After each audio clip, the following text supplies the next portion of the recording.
है कि आप इनको जिला करके एमएलए बनाए। मुझे हमारे भाई ने कहा कि मुझे बहुत सज्जन व्यक्ति लगे, प्रद्युम्न वर्मा जी बहुत ही सज्जन व्यक्ति हैं, इनको जीतना चाहिए। सज्जन व्यक्ति के लोगों को विधानसभा के अंदर भी होना चाहिए। और क्योंकि आज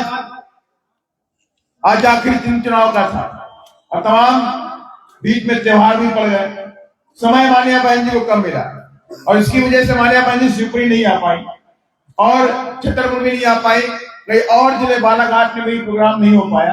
लेकिन मान्या बहन ने ये जरूर कहा है कि आप जिता करके लाओ, उसके बाद में 100% शिवपुरी दोबारा आ जाओ। तमाम लोग आज बहन जी का इंतजार कर रहे हैं और मान्या बहन जी ने प्रदेश के अंदर 10 बड़ी बड़ी सभाएं करी और 10 सभाओं के अंदर लाखों लाखों लोगों का हुजूम इकट्ठा हुआ मान्या बहन जी को देखने के लिए, मान्या बहन जी को सुनने के लिए। और जितना बड़ा हुजूम इकट्ठा होता गया और कांग्रेस बीजेपी के नेताओं की नींद चली गई। जब से मान्या बहन जी प्रदेश के अंदर रैली करने आई, चुनावी जनसभा को रैली किया, उसी दिन से कांग्रेस के लोग परेशान हो गए, बीजेपी के लोग परेशान हो गए। उनको लगता था कि बीजेपी वाले को लगता था, कांग्रेस वालों को लगता था कि बीएसपी वाले तो सिर्फ 2-4 सीटों के लिए राइडर है। उनके अंदर एक गलतफहमी थी कि बीएसपी तो 2-4 सीटों की राय लड़की है, 2-4 सीट बन जाएंगे, 2-4 विधायक बन जाएंगे। लेकिन उन्हें ये कहीं से अंदाजा नहीं था कि बहुजन समाज पार्टी मध्य प्रदेश में सरकार बनाने की भी जंग लड़ सकती है।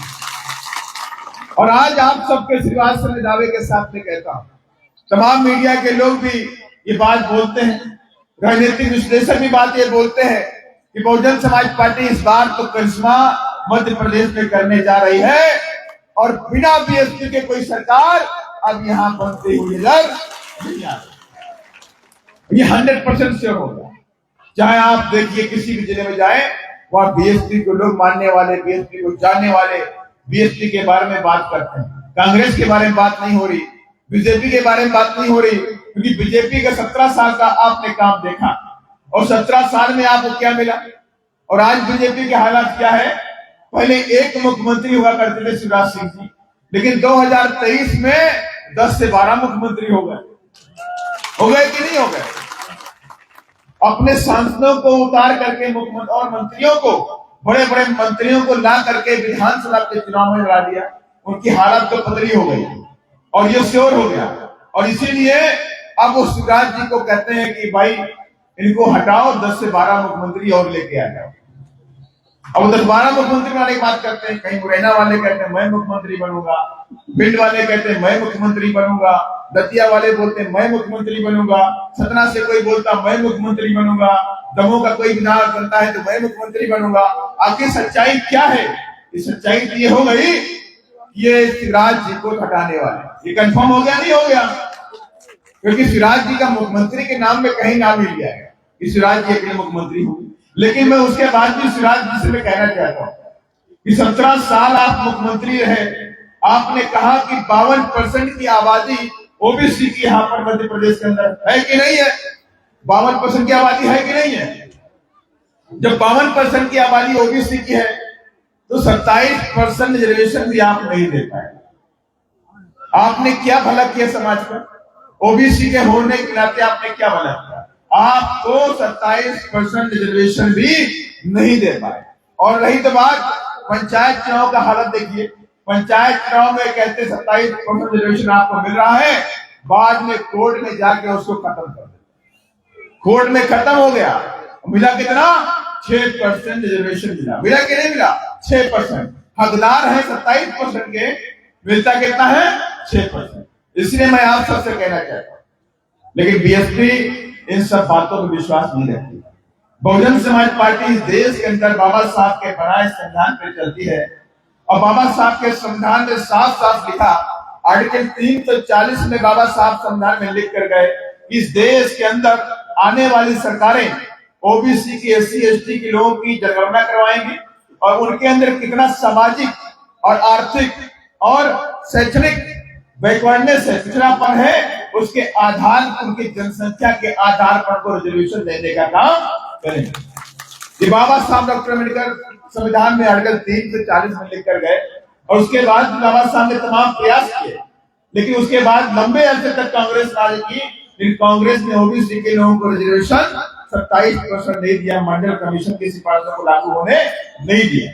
लेकिन धन्य है मानव श्री कांसीराम साहब और धन्य है हमारी बहन जी, जिन्होंने दिल्ली के वोट क्लब में 6 महीने तक धरना प्रदर्शन किया और 6 महीने के बाद जब हमारे 3 सांसद बन करके आए और वीपी सिंह जी को 3 सांसदों की समर्थन की जरूरत थी, तो हमारे बहन जी पर ऑफर दिया गया कि हम आपको रेल मंत्री बनाएंगे, हम आपको गृह मंत्री बनाएंगे, लेकिन आप अपने 3 सांसदों का समर्थन हमें दे दीजिए।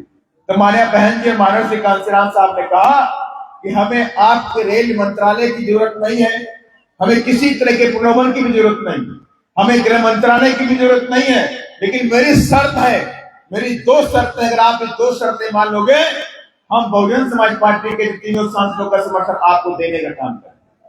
तो वीपी सिंह ने पूछा कि आपकी ऐसी कौन शर्तें हैं जो आप मंत्रालय छोड़ रहे हैं, गृह मंत्रालय छोड़ रहे हैं, रेल मंत्रालय छोड़ रहे हैं, आखिर आपकी ऐसी कौन शर्तें हैं जो मंत्रालय से बढ़ करके हो गई?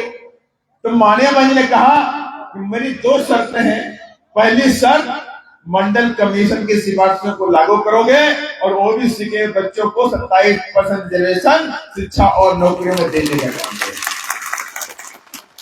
वीपी सिंह चपरास से है, बहुत बड़ी बात हो गई।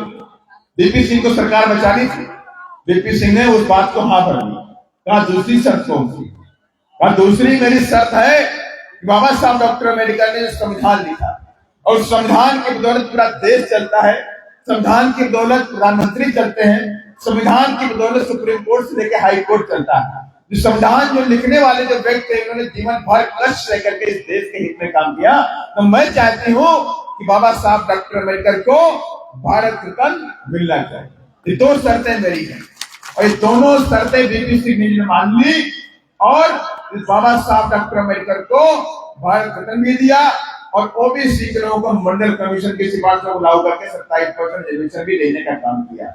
और उस वक्त बीजेपी ने पूरे देश के अंदर माहौल खराब किया।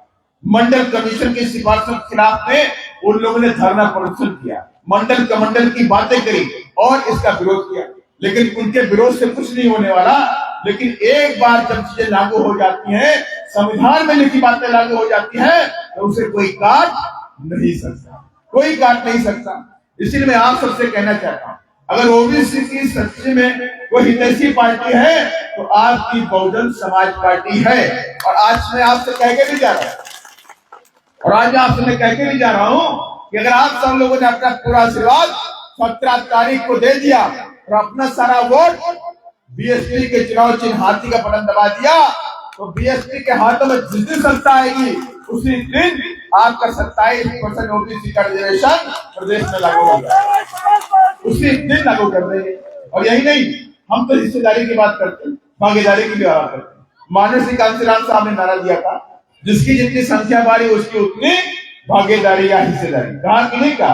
तमाम मेरे पुराने लोग बैठे होंगे, जाकर समाज के हो, चाहे बघेल समाज के हो, चाहे कुशवा समाज, वो सब लोग पुराने लोग जानते हैं कि माननीय श्री कांसीराम साहब ने नारा दिया कि जिसकी जितनी संख्या बारी उसकी उतनी भागीदारी का नारा लेकर चलती हम आए। और इसी नारे के आधार पर बहुजन समाज पार्टी ने टिकट भी देने का काम किया और हमने पूरे प्रदेश के अंदर 2 बघेल समाज के बच्चों को भी टिकट देने का काम किया। 2 बघेल समाज के, हमने धाकर समाज के 7 बच्चों को टिकट देने का काम किया। आप देखिए शिवपुरी से, होरी से भी आपके सामने पुतन वर्मा जी हो गए, नवल धाकर जी हमारे वहां से हो गए, कोलारस से हो गए। ऐसे हमने कई सारे टिकट दिए। हमने लोधी समाज के बच्चों को भी टिकट दिया, हमने गुर्जर समाज के बच्चों को भी टिकट दिया है हम। और हम यही कहना भी चाहते हैं। अब आप देखिए बघेल समाज के बारे में आप सोच लीजिए, बघेल समाज को कांग्रेस और बीजेपी के लोगों ने एक भी टिकट नहीं दिया। आप पूरी लिस्ट कर देख लो, प्रदेश के अंदर एक भी टिकट बघेल समाज के बच्चों को कांग्रेस के बीजेपी के लोगों ने नहीं दिया। और मैं कल ग्रामीण में था तो बघेल समाज के लोगों ने मुझसे कहा कि साहब, मैंने बहन जी का हम आभार व्यक्त करता है कि जिन्होंने 2 टिकट कम से कम मेरे समाज को देने का काम किया। और हमने उनसे कहा आप याद कर लीजिए, बीएसपी ने ही मध्य प्रदेश के अंदर हमेशा बघेल समाज से लेकर धाकर समाज से लेकर के कुशवा समाज के बच्चों को विधायक बनाने का काम किया। उससे पहले कोई नहीं आपको टिकट दिया, उससे पहले कोई भी आपको टिकट नहीं दे रहा था। लेकिन हमने कहा इस बार भी दिया है। झारखंड समाज के साथ साथ बघेल समाज के वाले लोग बैठे हुए थे, उन लोगों ने कहा कि कांग्रेस और बीजेपी के लोगों ने एक भी टिकट मेरे समाज को नहीं दिया है। साहब, मैं आपको वचन देकर के जाता हूं कि मेरा बघेल समाज एक भी वोट दोनों पार्टियों को देने का भी काम नहीं करेगा, दोनों पार्टियों को वोट देने का काम नहीं करेगा। इसलिए मैं आप सबसे कहना चाहता हूं, हमने हिस्सेदारी भागीदारी का जो फार्मूला है वो पूरा किया। और यही नहीं, अभी भारतीय जनता पार्टी के लोग बड़ी बड़ी बातें करते हैं कि वोमेन रिजर्वेशन की बात करते हैं, महिला रिजर्वेशन की बात करते ही नहीं करते कि 33% रिजर्वेशन हमने महिलाओं को दे दिया। जबकि हमारी पार्टी ये मांग कर रही थी कि हम आपको बिना शर्त समर्थन दे रहे हैं, लेकिन हमारी पार्टी की मांग ये है कि आप महिलाओं का जो रिजर्वेशन दे रहे हैं उनमें SC ST OBC की महिलाओं को रिजर्वेशन भी सुनिश्चित कर दें, ताकि जो OBC की महिलाएं हैं, जो SC ST की महिलाएं हैं, ये जो गरीब तबके से आती हैं, बहुत पिछड़े तबके से आती हैं, ये लोग भी कम से कम एमएलए बन करके, राज्यसभा में सांसद बन करके, लोकसभा में सांसद बन के बाद जब बैठ जाएंगी तो ये समाज के हित का काम करेंगी और अपने हित का भी काम करेंगी। लेकिन भारतीय जनता पार्टी के लोगों ने ओबीसी के महिला के रिजर्वेशन बिल में SC ST OBC महिलाओं को रिजर्वेशन नहीं दिया। इनका ये दोहरा चरित्र भी सामने आ गया, और इन्होंने दिया क्या? भारतीय जनता पार्टी 17 सालों से प्रदेश के अंदर रही, इन्होंने आपको दिया क्या? अभी बात डैम की आई कि कोई डैम बनना था, यहाँ पर डैम नहीं बना। मानते कि नहीं बनते? अगर मैं दावे के साथ में कहता इतनी बारिश होती है, अगर डैम बना करके यहाँ पानी रोक लिया जाए तो पूरा शिवपुरी हरा भरा हो जाएगा, अच्छी से अच्छी फसलें हो जाएंगी। आप तेलंगाना के अंदर देखिए, वहां तेलंगाना सूखा बंजर एरिया है, लेकिन वहां इतने डैम बना दिए गए, आज तेलंगाना हरा भरा हो गया। ऐसा ही यहां भी हो सकता है, लेकिन सरकार की सोच होनी चाहिए। जो सोच नहीं है, सोच कहां होती है? सोच होती व्यापक घोटाले करो। सोच कहां पर है? पटवारी भर्ती घोटाला कर दो। सोच कहां पे है? नर्सिंग भर्ती घोटाला करा दो। ये घोटालों की तरफ जाते हैं, ये घोटाले कराते रहते हैं। और ये क्या काम करते हैं? इनका एक मकसद है कि गरीबों की थाली से रोटी छीनो और धन्ना सेठों के घर में पहुंचा दो। यही काम कांग्रेस और बीजेपी के लोग करते हैं। एकमात्र काम करते हैं कि गरीबों की थाली की रोटी छीन करके धन्ना सेठों को खिला दो। लेकिन बीएसपी ये काम नहीं करती। बीएसपी आज भी अपने गरीब कार्यकर्ताओं के पैसे के दम पर, उनके सहयोग के दम पर चलती है, और ये कहती है कि जिस दिन हम सत्ता में आएंगे, ये बहुजन समाज पार्टी अपने बहुजन समाज के साथ साथ सर समाज के गरीबों के लिए काम करेगी, किसी धन्ना सेठों के लिए काम नहीं करेगी। क्योंकि हम ना उनके लिए कुछ काम करेंगे, हम तो काम मेरे बहुजन समाज को, गरीब समाज के लिए करेंगे। हम किसी भी धन्ना सेठ के लिए काम नहीं करेंगे। हमारी और उनकी सोच में फर्क है। हमारी सोच है कि गरीब का बच्चा, किसान का बच्चा, मजदूर का बच्चा पढ़ लिख करके इस देश में इंजीनियर बने, डॉक्टर बने, कलेक्टर बने, एसपी बने, वकील बने। और उनकी सोच है कि अमीरों के बच्चे पढ़ने चाहिए, गरीबों के बच्चे नहीं पढ़ने चाहिए। उनकी ये सोच है कि अमीरों के बच्चे पढ़ लिख के कलेक्टर बने, गरीबों के बच्चे मजदूर बने। ये हम सोच बदल के रखेंगे 3 दिसंबर को। अगर रात में 17 तारीख को वोट दबा दिया, हाथी पर दबा दिया, तो इस प्रदेश से किसानों के बच्चे भी, मजदूर के बच्चे भी, गरीबों के बच्चे भी, पिछड़ों के बच्चे भी, आदिवासियों के बच्चे भी पढ़ लिख करके कलेक्टर बनेंगे, एसपी और डीएम भी बनकर के और मैं पूरे प्रदेश में घूमता रहता हूँ। मैं देखता हूं कि क्या है कि प्रदेश के अंदर प्राइमरी स्कूलों को बंद कर दिया। 1 लाख प्राइमरी स्कूल बंद कर दिए गए। 17 साल में अगर उसे पूछ ले कि 17 साल में कोई आपने 10 विश्वविद्यालय खोले, 10 विश्वविद्यालय भी नहीं खोल पाए। 10 तो छोड़ दीजिए, मेरी समझ से 5 विश्वविद्यालय भी नहीं खोले होंगे। खोले क्या? कोई 5 विश्वविद्यालय भी नहीं खोले, न कोई मेडिकल कॉलेज खोला, न कोई यूनिवर्सिटी खोली, न ITI कॉलेज खोला। कुछ भी काम नहीं किया, कुछ भी काम नहीं किया। अब जब हाथ से सरकार के हाथों से जा रही है, तब तो कहते हैं 500 का सिलेंडर ले लो। कहते कि नहीं कहते? 500 कर दिया होता तो 1000 नहीं, ये आज से 10,000 रुपए का सिलेंडर लेने की औकात रखते हैं। लेकिन आपने तो कमजोर किया इसको, आपने तो कमजोर किया कि आप इनको इतना मजबूर कर दिया कि 500 का सिलेंडर लेना है। अरे ये लाडली बहना नहीं चाहती आप 500 का सिलेंडर दीजिए, लाडली बहना ये भी नहीं चाहती कि आप उनको 1000 रुपए दीजिए। अरे लाडली बहना तो ये चाहती है कि आप मुझे सम्मान दीजिए, आप मुझे सुरक्षा दीजिए और आप मेरे लिए स्कूल खोलिए ताकि मैं उसमें पढ़ करके भी अपने पैरों पे खड़े हो जाऊं। ये लाडली बहना चाहती है। और लेकिन आपने लाडली बहना के लिए कोई काम नहीं किया। प्रदेश के अंदर आप देख लीजिए, जंगल राज कायम है, गुंडा राज कायम है।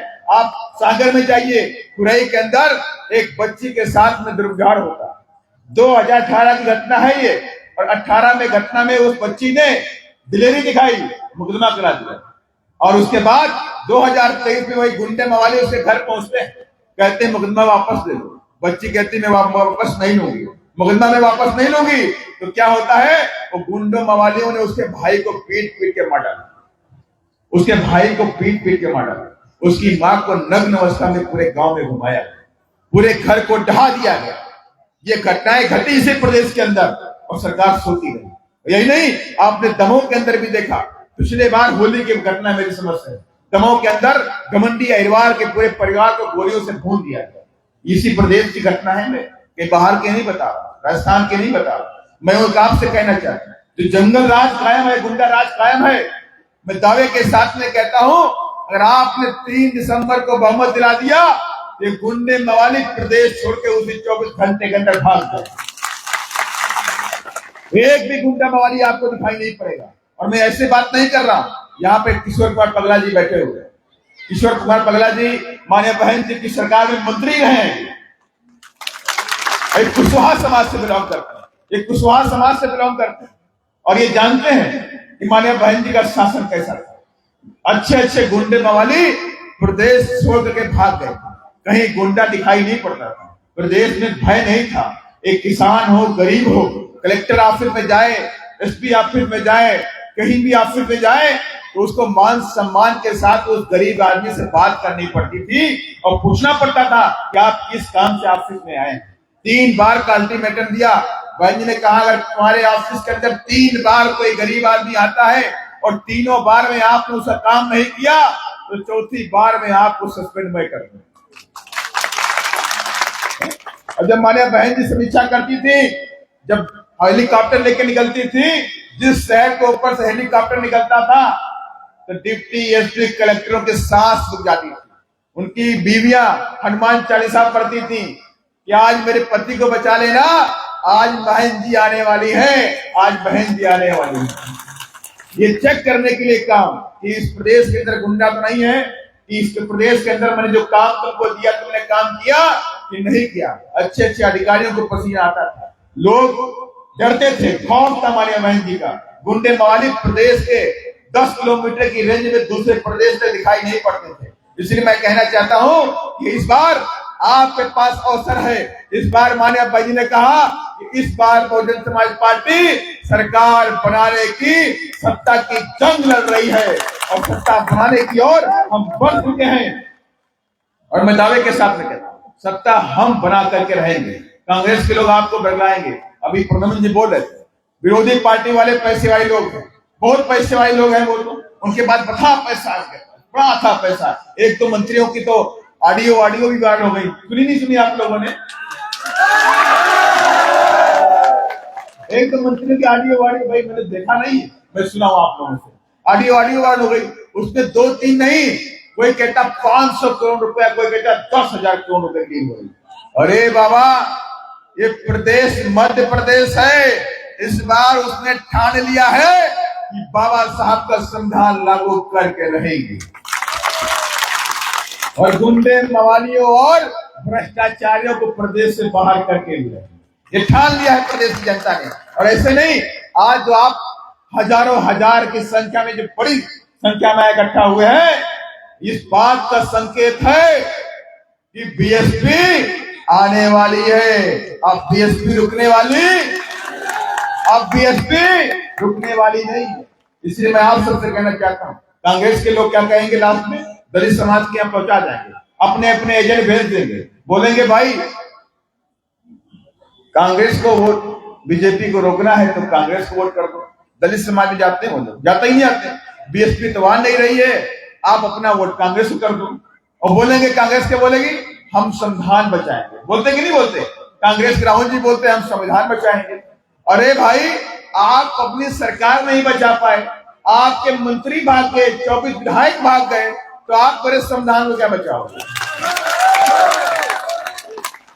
माने आपकी सरकार गिर गई, चलती फिरती सरकार गिर गई, और हमसे कहोगे हम संविधान बचाएंगे? अरे आपको जरूरत नहीं संविधान बचाने की, ये मेरा बहुजन समाज बैठा है, उसके अंदर खून में रंग में है अपने संविधान के सम्मान में लड़ाई लड़ने का, वो जज्बा है। बहुजन समाज के लोग ठान चुके हैं कि मेरे संविधान में कोई आँच आई तो बहुजन समाज चुप नहीं बैठने वाला।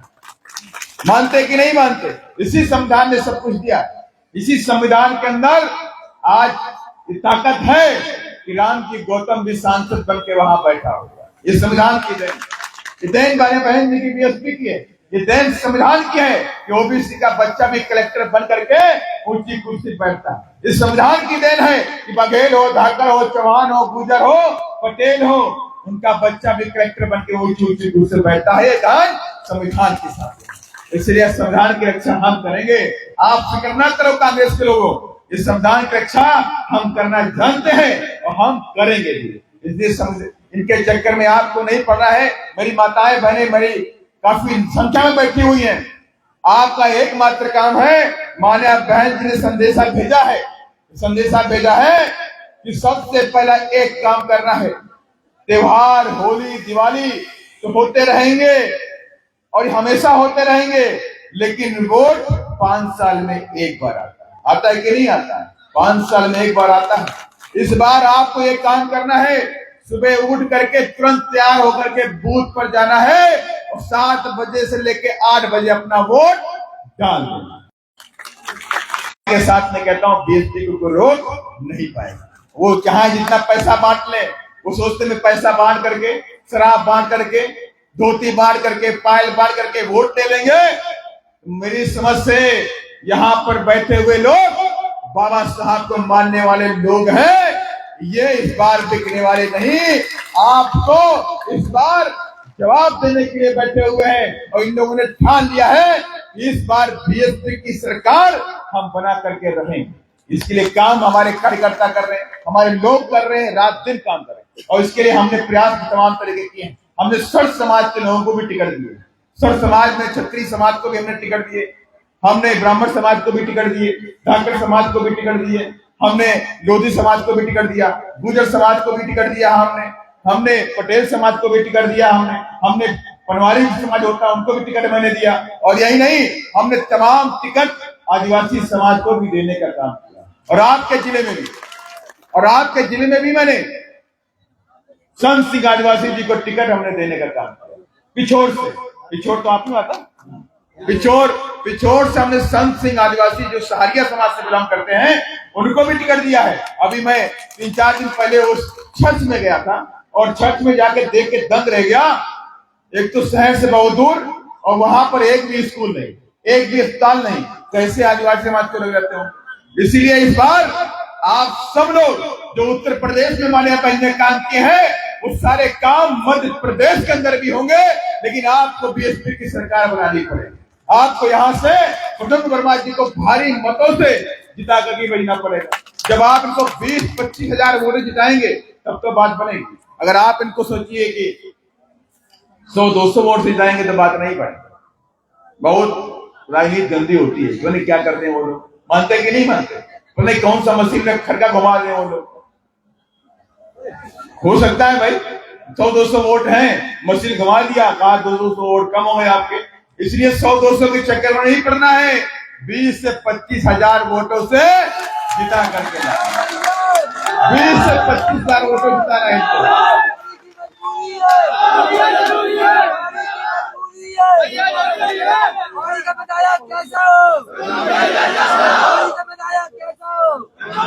और जब 20-25 हजार वोटों जीतेंगे तो 4,000 वोट दान में दे देंगे, ले जाओ भैया।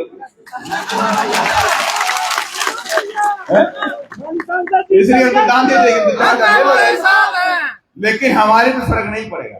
हमारा हाथी भोपाल की तरफ जाएगा, यही हमें आशा उम्मीद है। भाई यादव समाज को भी टिकट दिया है मैंने। ये पूछने वाले बोले साहब ये बोल दो यादव समाज को टिकट दिया कि नहीं दिया। यादव समाज को भी टिकट दिया है, रावत समाज को भी टिकट दिया है।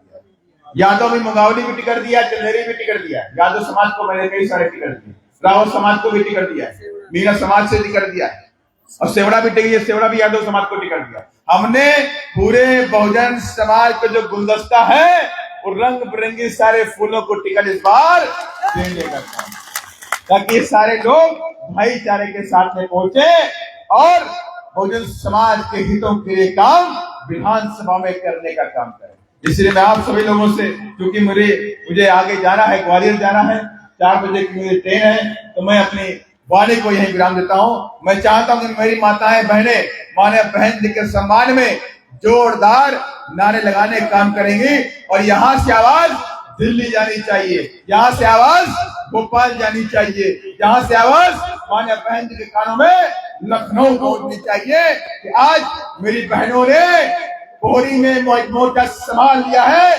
अब मुझे इस बात की कोई डर नहीं है कि मैं नहीं पहुंच पाई, लेकिन मेरी बहनें वहां बैठी हैं, ये जिता करके इनको भेजने का काम करेंगी। बहन कुमारी मालती जिंदाबाद, बहन कुमारी मालती जिंदाबाद, बहन जी संघर्ष करो, बहन जी संघर्ष करो, बहन जी संघर्ष करो। बीएसपी की क्या पहचान, बीएसपी की क्या पहचान, बाबा साहब डॉक्टर अम्बेडकर अमर रहे, महात्मा फुले अमर रहे, छत्रपति साहू जी महाराज अमर रहे। जय भीम, जय भीम, जय भीम, जय भीम। धन्यवाद, जय भारत।